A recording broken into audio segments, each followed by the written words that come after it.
அம்மா பத்து மாதோ என்ன சுமந்தி பெற்றேனே அம்மா.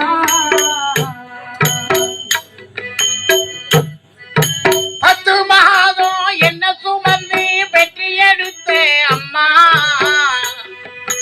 பத்து மாதம் என்ன சுமந்தி பெற்று எடுத்தே அம்மாவும் பாசத்துக்கு முன்னாலே எல்லாமே சும்மாவும் ரத்தத்தை எல்லாம் பாரா தம்பி உண்டி வரத்து அம்மாவும் அன்றைக்கு முன்னாலே ஆகாசம் சும்மா அன்றைக்கு முன்னாலே ஆகாது சும்மா. எறும்பு வந்தாமே துசெரும்பு சேராமே தொப்புள் கொடி அறுத்திருந்த அம்மா கண்ணுறக்கம் பாராமே கண்டு தண்ணி இல்லாமே பாரு சோறு ஊட்டி வரத்து அம்மா அன்றைக்கு முன்னாலே ஆகாசம் சும்மா அன்றைக்கு எல்லாரே ஆகாது சும்மா. பத்து மாதம் என்ன சுமந்தி பெற்று எடுத்தே அம்மா. அன்றைக்கு முன்னாலே எல்லாம் சும்மா. அன்றைக்கு முன்னாலே எல்லாம்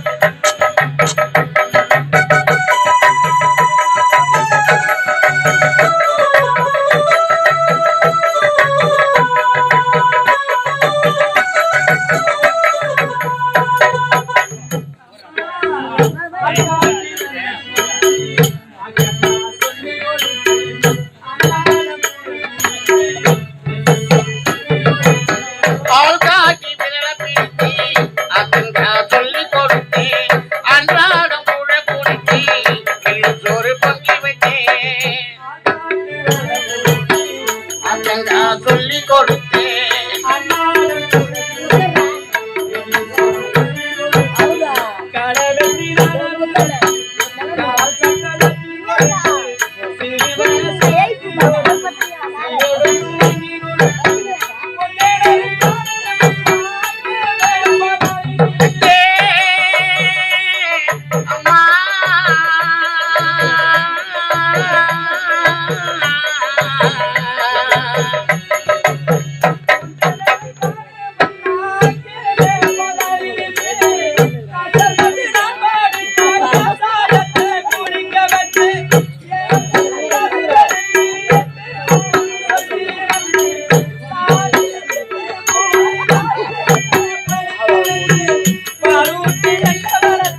அம்மா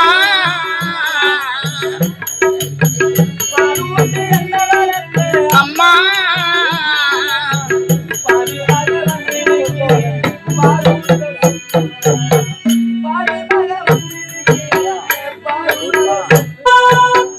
ஆராரிரோ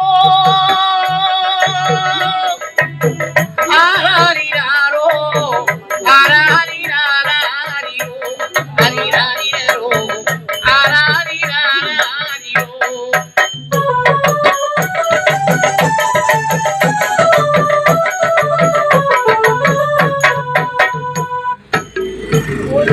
பூமியிலே அடிமலனி பிறந்தே கோகுலமான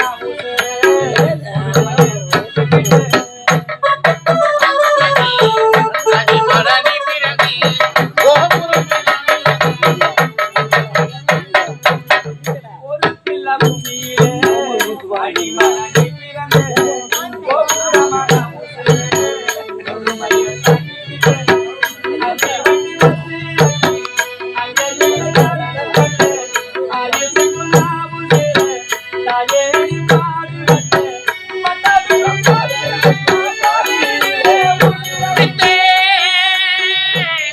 அம்மா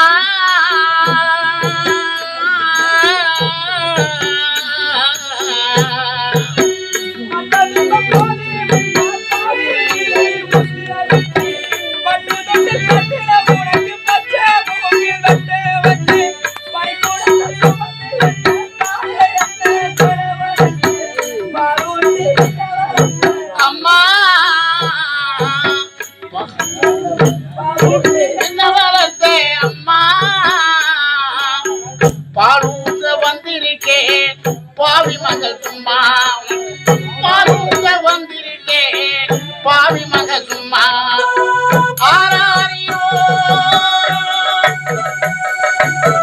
ஆராரிராரோ ஆராரிராராரிரோ ஆரிராரிரோ ஆராரிராராரிரோ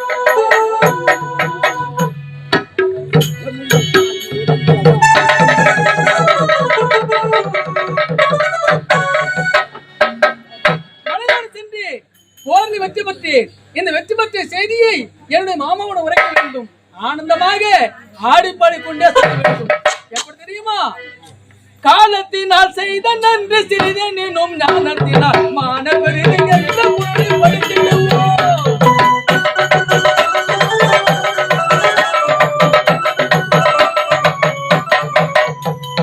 காலத்தினால் செய்த நன்றி சிறிதெனினும் ஞானத்தினால் மாணவரின் எந்த பொருளை படித்திடுவோம். என்னென்று ஒன்றாகும் உய்வுண்டா உய்வில்லை செய்தன்று கொண்டவர்க்கு என்று சொல்வோம். வள்ளுவன் தான் தந்த திருக்குறளை பாடி உலகில் அதற்கு இணை இல்லை தமிழ உயிராவே.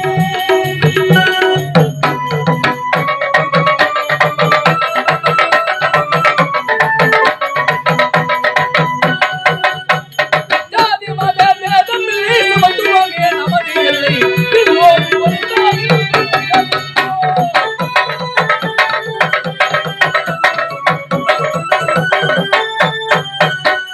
ஜாதி மத பேதம் இல்லை சமத்துவமே நமது எல்லை எல்லோரும் ஒன்றாக இருப்போம். ஏழை எளிய மக்களுக்கு அருள்பாடுபட்டவர் அறிவெல்லாம் உடனே பாடுவோம். எங்குள்ளம் ஒளியே வளர வழி தேடி புரட்சி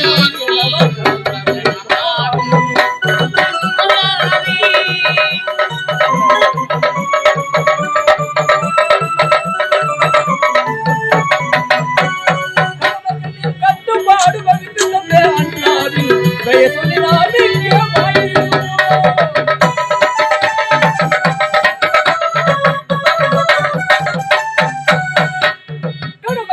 கட்டுப்பாடு வகித்து தந்த அண்ணாவின் பெயரை சொல்லி நாம் இங்கே வாழ்கிறோம். ஏழை எளிய மக்களுக்கு அருள்பாடுபட்ட அண்ணல் அண்ணலின் பெயரை கூறுகிறோம். எங்குள்ளம் ஒளியே வளர வழி தேடி புரட்சி மணியனவர்கள்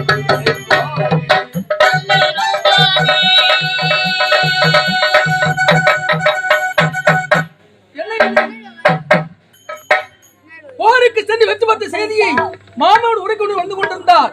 அதை பார்த்தாயா? ஏதோ ஒரு பெண்மணி சோகமாக அழுது கொண்டு செல்கிறாளே. அவள் யாராக இருக்கக்கூடும். விடக்கூடாது. அந்த பெண்மணி காப்பாற்ற தேவை வேண்டும். அதனால் அவள் பின்தொடர்ந்து செல்கிறேன்.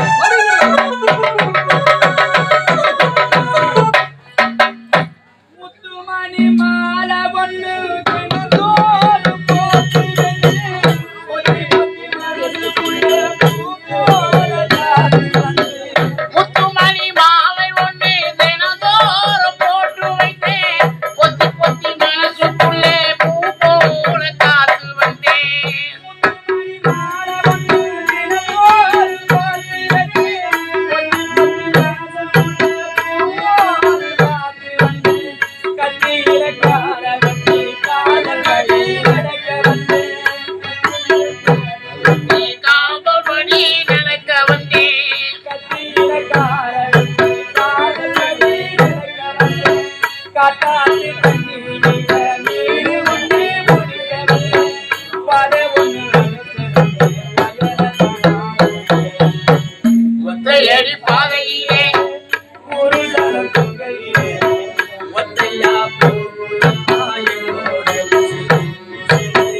வெத்தலை கொண்டாடும் அம்மா என்னோட மனசு ஓ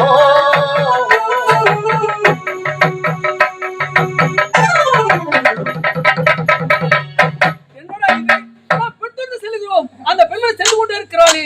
ஐயோ பாவம், அவளுக்கு என்ன ஆபத்து தெரியவில்லையே. விடக்கூடாது. அந்த பெண்மணி காப்பாற்ற தீர வேண்டும்.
ஒத்தையா போகுதம்மா என்னோட உசிறு உசிறு வெத்தலை போல் மாறுதம்மா என்னோட மனசு ஓ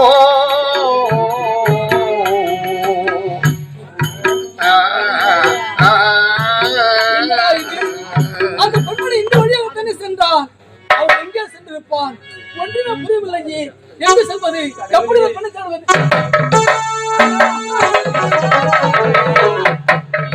சாந்தி, உனக்கு என்னமா நடந்தது? ஏன் இப்படி சோகமாக இருக்கிறாய்? அண்ணா ஒன்றும் கிடையாது அண்ணா, எனக்கு ஒண்ணுமே ஆகல அண்ணா. என்ன பிரிந்து எவ்வளவு நாட்கள் ஆகுது, அதான் நான் அழுது கொண்டே வரேன். உங்களை எவ்வளவு தூரம் தேடிட்டு வரேன் தெரியுமா? தங்கா, நீ கூறுவது விந்தையாக இருக்கிறது. இங்கு ஏதோ சதி வந்திருக்கிறது. ஒண்ணும் கிடையாது. கூறி மறைக்கிறாய். சொல்லுமா, சொல்லு. அண்ணா அதெல்லாம் விடுங்க அண்ணா, அதெல்லாம் போனதெல்லாம் இருக்கட்டும். உங்களுக்கு ஒரு சந்தோஷமான செய்தி நான் சொல்ல போறேன். சந்தோஷமான செய்தியா? ஆமா அண்ணா. அப்படி ஒரு சந்தோஷமான செய்தி சொன்னா ரொம்ப ரொம்ப சந்தோஷப்படுவீங்க. அது என்னமா? அண்ணா சொல்லட்டா? சொல்லு. நான் 3 மாதம் முழுகாம இருக்கேன். பாராட்ட வேண்டிய விஷயம். ஆமா, என்னுடைய மைத்துனனுக்கும் தங்கைக்கும் இருவருக்கும் திருமணம் நடந்தது. உடனே நாங்கள் மலைநாட்டுக்கு போருக்கு சென்று விட்டோம். அப்படி இருக்க என்னுடைய தங்கை எப்படி கர்ப்பமாக முடியும்? இல்லை, இங்கு ஏதோ சதி நடந்தது. சாந்தி, அண்ணா உனக்கும் மைத்துனனுக்கும் திருமணம் நடந்தது. உடனே நாங்கள் மலைநாட்டுக்கு போருக்கு சென்று விட்டோம். அப்படி என்றால் நீ எப்படி கர்ப்பமாக முடியும்? அண்ணா அப்படி கர்ப்பமாக இருக்கிறா என்றால் இந்த கருவுக்கு சொந்த கருஞ்சா? அண்ணா நான் கர்ப்பமா இருக்கேன்னு சொன்னா சந்தோஷப்படுவீங்க பார்த்தா என்ன சந்தேகமா கேள்வி கேக்குறீங்க அண்ணா. இந்த கருவுக்கு காரணம் தானே கேக்குறீங்க? ஆமா. சின்னஞ்சிறு வயது முதற்கொண்டு நான் தாய் தந்தை முகத்தையே பார்த்தது கிடையாது. தாய் தந்தை எல்லா குறையும் எனக்கு அறியாமல் இது நாள் வரைக்கும் வளர்த்து வந்தீங்க. இதுதானே உண்மை. உங்களுக்கு சொல்லாத நான் வேற யாரு கிட்ட நான் சொல்லுமா, சொல்லு. கருவுக்கு காரணம் தானே? அண்ணா இந்த கருவுக்கு காரணம் சத்தியத்தை மறவாதே, சத்தியத்தை மறவாதே, சத்தியத்தை மறவாதே. சொல்லுமா. அண்ணா, சொல்லு. இந்த கருவுக்கு காரணம் தானே கேட்டீங்க? ஆமா. இப்பொழுதுக்கு என்னால சொல்ல முடியாது. நான் சரியான நேரம் வரும்போது நானே சொல்றேன். சாந்தி, நீ என்னை கண்டு பயப்படுகிறாய். நான் யாரு? என்னுடைய அண்ணன். நீ யாரு? உங்களுடைய தங்கை. அப்படி இருக்க உன் வயிற்று வரக்கூடிய கருவுக்கு சொந்தக்காரன் யாருன்னு விளக்கத்தை சொல்ல முடியுமா, முடியாதா? அண்ணா இப்பொழுதுக்கு என்னால சொல்ல முடியாது. முடியாதா? முடியாது. அடச்ச அடக்கடி வாய் அறிவத்தனாகி எவ்வளவு ஆளும் இருந்தா திருமணம் நடந்தவுடனே நம்ம மலைநாட்டிற்கு போருக்கு சென்று விட்டோம். அப்படி போருக்கு சென்ற நேரத்திலே மாற்றான் ஒருவனோடு கூடி வயிற்றிலே கரு சுமந்து கொண்டிருக்கிறாயே. தங்கி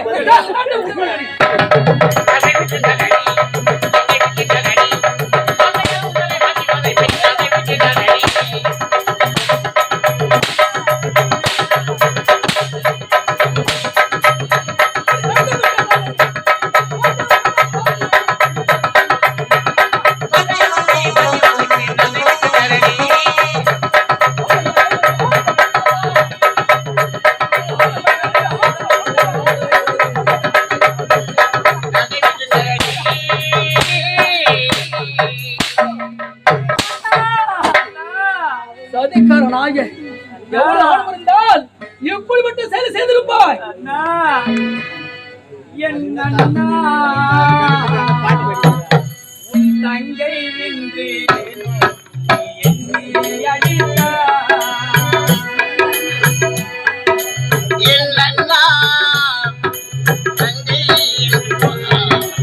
என்னை அடித்தார். என் அண்ணா உன் தங்கை நின்று என்னை அடித்தார். தாயென்றும் தந்தை என்றும் உன்னை நினைத்தேன். தாயென்றும் தந்தை என்றும் உன்னை நினைத்தேன்.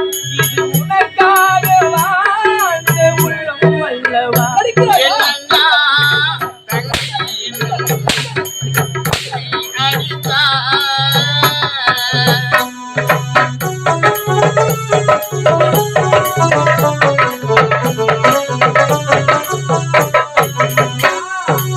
கையில் வைத்து காத்திருந்தார் காலடியில் காத்திருக்கும் நன்றி மிக்க நாய்கள் உள்ள நாடு.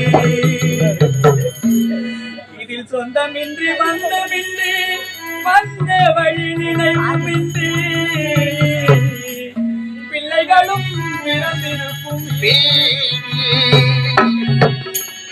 ராம நாடகத்தில் கூட்டு தம்பிகளின் உள்ளம் கண்டேனே நல்ல பாரதத்தில் நானும் தம்பிகளை நானும் கண்டேனே ராமநாடகத்தில் மூன்று தம்பிகள் உள்ளம் கண்டேனே நல்ல பாரதத்தில் நான்கு தம்பிகள் உள்ளம் கண்டேனே ராம நாடகத்தில் கூட்டு தம்பிகளின் உள்ளம் கண்டேனே நல்ல பாரதத்தில் நானும் தம்பிகளை நானும் கண்டேனே அது நாடகமா இது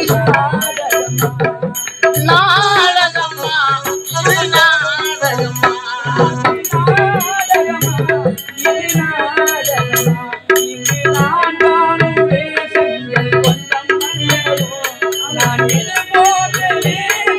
வந்ததில்லை அம்மன்னா என்னை அடித்தார்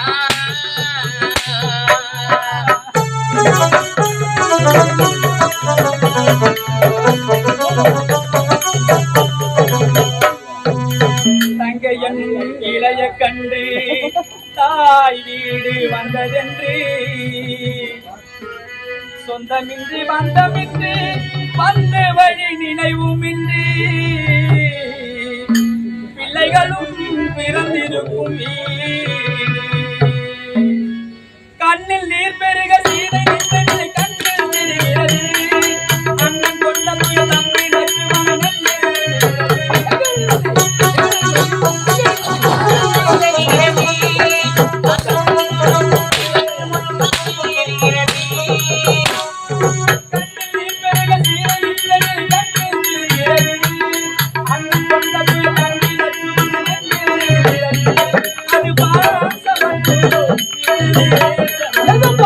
அது பாசமன்றோ இது வேதமன்றோ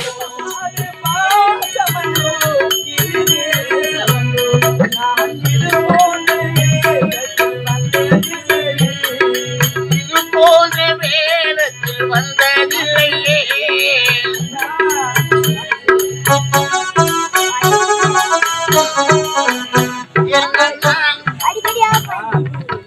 உங்களுடைய தங்கை ஒரு காலமும் தவறு செய்ய மாட்டேன் அண்ணா. உங்களுடைய வளர்ப்பு ஒரு காலமும் வீண் போகாது அண்ணா. இந்த தங்கை இப்படி வார்த்தையாய் கொள்வதை விட ஒரே அடியாக என்னை கொன்று விடுகிறது அண்ணா. அடச்சே! அடக்கடி வாய சதிக்காரி, ராமாயணத்தை பற்றி பேசுகிறாயே, ராமாயணத்தை பற்றி பேச உனக்கு என்னடி அருகதை இருக்கிறது? ராமாயணத்தை பற்றி கூறுகிற செவி கூண்டுகள். ராமாயணத்திலே ராமன் தன்னுடைய சிற்றனை கையின் வார்த்தையை கேட்டு 14 ஆண்டு காடாள வேண்டும் என்று சொல்ல மேற்கொண்டு கானகம் செல்லுகிறான். அப்படி கானகம் செல்லுகிற நேரத்தில் சீதையானவள் நானும் வருகிறேன் என்று உரைத்தான்.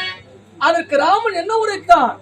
இந்த 14 ஆண்டுகளை கானகத்திலே 14 தினங்களை கழித்துவிட்டு நாடு வந்து சேருகிறேன். அதுவரையில் என்னுடைய தாயோடு அரண்மனையில் இரு என்று கூறினான். அப்போது சீதை என்ன உரைத்தார்?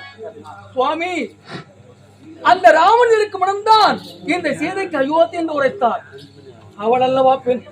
ஒரு குற்றம் அறியாத என் மருத்துவத்தை பாலை கொட்டை பாவி நீயா? அது மட்டுமில்லையடி, தன்னுடைய கணவன் உயிரை காலன் கவரப் போகிறான் என்று செய்தி இருந்த சாவித்திரி அந்த யமுனோடு போராடி தன் கணவன் உரிமிட்ட காரிகை வழங்கினார். அவள் அல்லவா பெண்? ஒரு குற்றம் அறியாத பாலக்கொட்டைய பாவி நீயா? அது மட்டுமில்லையடி, தன்னுடைய கணவன் பாண்டியுடைய அரண்மனையில் இறக்கப்பட்ட அந்த செய்தி இருந்த கண்ணகி தன்னுடைய கற்பு நெறியால் அந்த மதுரையை தீப்பற்றி எரியுமாறு செய்தாரடி. அவள் அல்லவா பெண்? கற்பின் தெய்வங்களுக்கு இழுக்க தேடி தந்து விட்டாய பாவி நீயா? இனிமேல் எனக்கு கிடையாது, நான் உனக்கு கண்ணன் கிடையாது.